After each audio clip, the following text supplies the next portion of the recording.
జిల్లా మోందా తుఫాను బీభత్సం సృష్టిస్తోంది. జిల్లా వ్యాప్తంగా భారీ వర్షాలు కురుస్తున్నాయి. నర్సారావుపేటలో అర్ధరాత్రి నుంచి కురిసిన భారీ వర్షానికి లోతట్టు ప్రాంతాలన్నీ జలమయమయ్యాయి. సత్తెనపల్లి రోడ్లోని స్టేడియం వద్ద వాగు పొంగి పొర్లిపోవడంతో వరద నీటిలోనే ఓ వాహనం ఆగిపోయింది. వరద నీరు ఎక్కువగా చేరుతున్న క్రమంలో అధికారులు కనీస హెచ్చరిక బోర్డులు కూడా ఏర్పాటు చేయలేదు.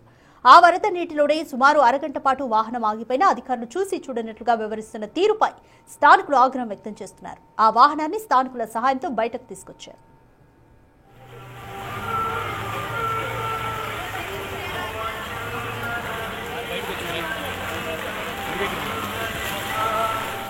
పల్నాడు జిల్లా అమరావతి సత్తెనపల్లి రహదారిపై వర్షపు నీరు చేరి లో లెవెల్ బ్రిడ్జ్ పై నుంచి పొంగిపోయింది. దీంతో ఆర్టీసీ బస్సులు ఆగిపోయి రాకపోకలు నిలిచిపోయాయి. తుఫాను కారణంగా ఉదయం నుంచి కురుస్తున్న వర్షానికి పేరమ్మ వాగు పొంగి పొర్లింది.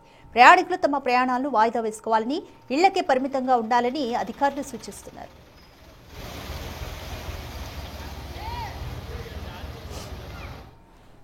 వినుకొండ మండలం అందుకుల కొత్తపాలెం వద్ద వాగు ఉధృతంగా ప్రవహిస్తోంది. దీంతో ఆ గ్రామంలోకి చేరిన భారీగా వర్షపు నీరు వచ్చి చేరింది. ప్రజలు తీవ్ర ఇబ్బందులు పడుతున్నారు.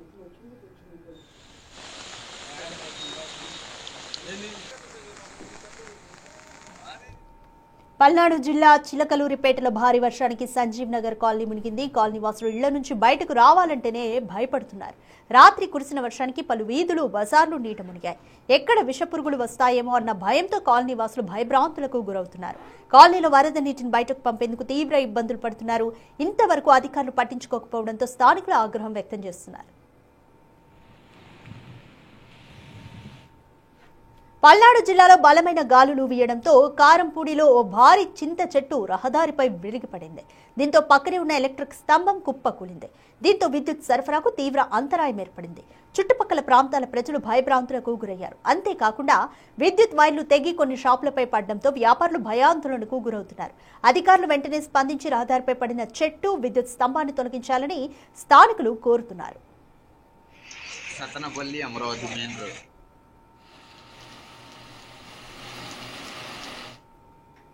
గురజాల నియోజకవర్గంలో ఈదురుగాలులతో కూడిన భారీ వర్షం దంచి కొడుతోంది. అర్ధరాత్రి నుంచి ఈదురుగాలులతో భారీ వర్షం పడుతుండటంతో రహదారులన్నీ జలమయమయ్యాయి. దీంతో వాహనదారులు, ప్రయాణికులు తీవ్ర ఇబ్బందులు పడుతున్నారు. విపరీతమైన ఈదురుగాలుల వల్ల విద్యుత్ సరఫరాలో అంతరాయం ఏర్పడింది. ఈ వర్షాల కారణంగా పంటలు తీవ్రంగా నష్టపోతామని రైతులు కన్నీరు మున్నీరవుతున్నారు. పల్నాడు జిల్లాలో వర్షాల కారణంగా పంటలకు తీవ్ర నష్టం వాటిల్లింది. 2 రోజుల నుంచి ఎడతెరిపి లేని వర్షాల కారణంగా పలుచోట్ల పంట పొలాలు నీట మునిగాయి. రెంటచింతల మండలంలోని పాసర్లపాడు, జట్టిపాలెం, మల్లవరం, గోలి, మిట్టగుడిపాడు గ్రామాల్లోని మిర్చి పొలాల్లో వర్షపు నీరు చేరి పంటలు దెబ్బతిన్నాయి. పాలువాయి గేట్ల పరిసర ప్రాంతాల్లో వరి పంట పూర్తిగా నేల కొరిగింది.